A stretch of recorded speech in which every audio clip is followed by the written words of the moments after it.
All right, today in this video, we're going to be looking at partial quotient division, okay? Sometimes this is also called Magic 7, and it's called Magic 7 because of the way we set up the problem. So this is what a typical division problem looks like, but we're going to go ahead and expand a line down the side like this, okay? So we're not going to be putting our quotient up top just yet. We're going to be putting our partial quotients out to the side.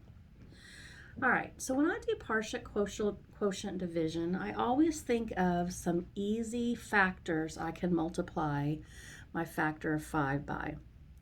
So I like to think of like 100, 50, 25, 10, 5.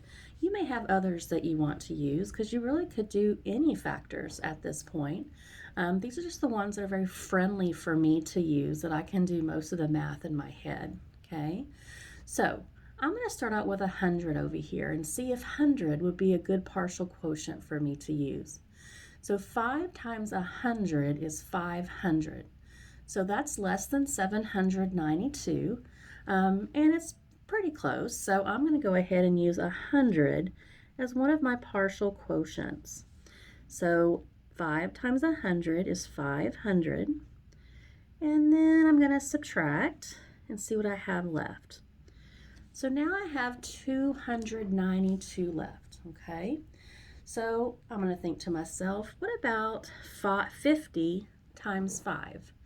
Well, I know that 5 times 5 is 25, but since I'm multiplying by a 10 here, it ends in 0.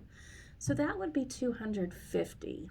So 250 is less than 292, but pretty close. So my next partial quotient is going to be 50. So 5 times 5 is 25, plus a 0 because I'm multiplying by a 10. We're going to subtract that, and we get 42, okay? So I'm going to come down here and say, all right, so it can't be 5 times 25 because when I think about 25, I think about quarters, and I know that 5 quarters is $1.25. So I'm going to go down to 10. 5 times 10 is 50, but that's over 42, so I can't use that either. So at this point, I'm really down to a fact.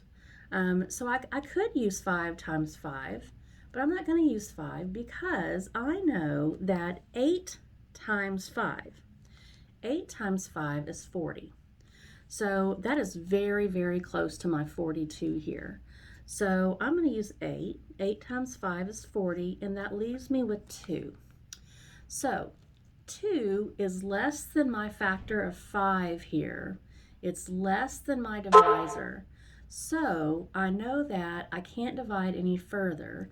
And so 2 is actually going to be a remainder for this problem. So to find out my quotient, I've got to add 100, 50, and 8 together. So that is 158. So my answer is going to be 158, or my quotient, right?